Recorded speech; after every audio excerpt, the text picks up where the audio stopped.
Hello everyone, তোমরা কেমন আছো? গত দুইটি ক্লাসে আমরা কিভাবে মধ্যক এবং প্রচুরক করতে হয় সেটি দেখিয়েছিলাম।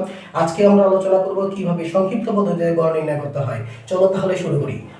এখন সংক্ষিপ্ত পদ্ধতিতে গড় নির্ণয় করতে গেলে প্রথমত শ্রেণীব্যাপ্তি, তারপরে শ্রেণীর মধ্যমান, গণসংখ্যা, ধাপ বিচ্যুতি এবং গণসংখ্যা গুণন ধাপ বিচ্যুতির মান আমাদের প্রয়োজন হয়।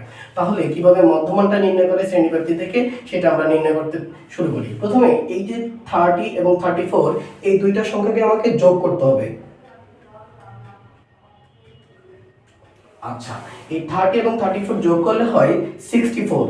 এই 64 কে এখন আমরা আবার 2 দ্বারা ভাগ করব, করলে 32 হয়। এখন অনুরূপভাবে পরের সংখ্যাগুলো বের করতে হয়, তবে আমরা আসলে সেই প্রক্রিয়াটা ব্যবহার করব না। আমরা এখানে একটা টেকনিক ব্যবহার করব। সেই টেকনিকটা হলো আমরা ফাইন্ড আউট করব যে এখানে শ্রেণী ব্যবধান এক একটার কত। তাহলে 30 থেকে 35, এর মানে এদের ব্যবধান হলো 5। তাহলে আমরা এই 32-এর সাথে 5 যোগ করলে হয় 37, 37-এর সাথে 5 যোগ করলে হয় 42, 42-এর সাথে 5 যোগ করলে হয় 47, 47-এর সাথে 5 যোগ করলে হয় 52।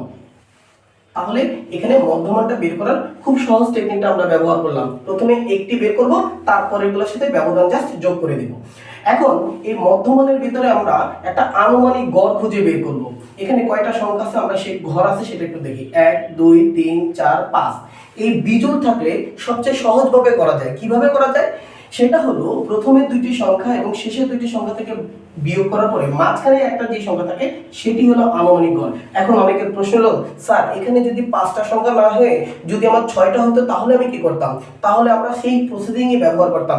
অর্থাৎ উপর থেকে 2টি বাদ, নিচ থেকে 2টি বাদ, মাঝখানে থাকে 2টি। এই দুইটির মধ্যে যেই সংখ্যাটা বড় সেটি হলো আনুমানিক গড়। অর্থাৎ আনুমানিক গড় আমরা এখানে দেখলাম, যেহেতু এরা বিজোড় তাই আনুমানিক গড় 42, মাঝখানে আছে 42। উপর থেকে 2টি বাদ, নিচ থেকে 2টি বাদ, মাঝখানে যেটা আছে সেটি আনুমানিক গড়। ঠিক আনুমানিক গড় যেখানে আছে সেটি সোজা করে এখানে ধাপ বিচ্যুতিতে 0 লিখবো, আর উপরে -1 -2 এভাবে যাইতে থাকবে, -3 -4 -5, আবার নিচের গুলা +1 +2, আরো যদি থাকে +3 +4 এরকম হবে। এখন আমরা গণসংখ্যা এবং ধাপ বিচ্যুতির সংখ্যাগুলোকে গুণ করব। অর্থাৎ 3 আর 2 গুণ করলে 3 দুগুণে 6, যেহেতু ওখানে মাইনাস আছে -6, আবার 7 একে 7 -7, আবার 12 সাথে 0 গুণ করলে 12 আর 0 গুণ করলে 0 হয়, 5 একে 5, আবার 3 আর 2 গুণ করলে 3 দুগুণে 6। এখন আমরা দেখব যে কোন সংখ্যাগুলো বড়, প্লাসের গুলো না মাইনাসের গুলো। এখানে 6 আর 7 যোগ করলে হয় 13, আর এখানে 5 আর 6 যোগ করলে হয় 11। নিশ্চয়ই মাইনাসেরটা বড়, অর্থাৎ 13 থেকে যদি আমি 11 বাদ দেই তাহলে ফলাফল দাঁড়ায় -2। অর্থাৎ এখানে সামেশন FIU এর মান দাঁড়ালো -2। আর এখানে টোটাল গণসংখ্যার যোগফলটা আমরা দেখি, 3 আর 7 যোগ করলে 10, 10 আর 12 যোগ করলে 22, 22 আর 5 যোগ করলে 27, 27 আর 3 যোগ করলে 30। অর্থাৎ টোটাল গণসংখ্যার ফলাফল দাঁড়ালো 30। প্রিয় বন্ধুরা, তাহলে আমরা দেখি যে এই যে আমরা এই উপাদানগুলো বের করলাম, এখন এর মানটা আমরা পেয়েছিলাম আনুমানিক গড় 42, সামেশন FIU এর মান পাইছিলাম -2, তারপরে n এর মান পেয়েছি 30, h অর্থাৎ ব্যবধান 30 এর পরে 35, তার মানে ব্যবধান 5। এখন আমরা গড়টা করব। অতএব আমরা জানি গড় সমান সমান a প্লাস সামেশন FIUI ভাগ n ইনটু h। এটি গড় নির্ণয়ের সূত্র। এখন আমরা এর মান 42 দেখে দেখে লিখব, প্লাস সামেশন FIU এর মান -2, n এর মান 30 ইনটু h এর মান 5। প্রথমে আমরা যেই কাজটা করব, প্রথমে আমরা গুণের কাজটা আগে করে ফেলি।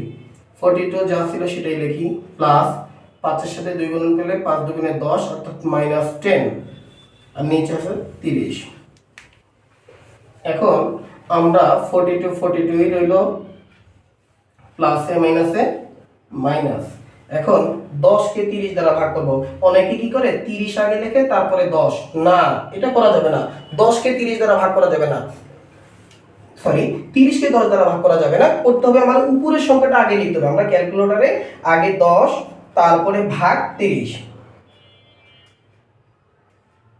অর্থাৎ 10 কে 30 দ্বারা যদি ভাগ করি ফলাফল দাঁড়ায় 0.33। এখন আমরা 42 থেকে 0.33 বিয়োগ করব, তাহলে ফলাফল দাঁড়ায় 41.67।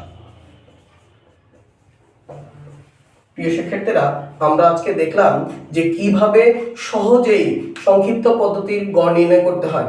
তো গড় নির্ণয় করতে গেলে বেসিক্যালি আমাকে যে জিনিসটা জানতে হয় সেখানে আনুমানিক গড়টা বের করতে হয়, তারপর সামেশন এফ আই ইউ এর মানটা বের করতে হয়, এরপরে এন এর মান বের করতে হয়, এরপরে এইচ এর মান বের করতে হয়, তারপরে আমরা জানি গড় নির্ণয়ের সূত্রটা লিখে অর্থাৎ a plus summation F I U I ভাগ n ইনটু এইচ, এটা ব্যবহার করে এগুলোর মানগুলো বসালে আমরা সহজেই উক্ত এই ম্যাথগুলোর সমস্যাগুলো সমাধান করতে পারবো। ধন্যবাদ সবাইকে। আসসালামু আলাইকুম।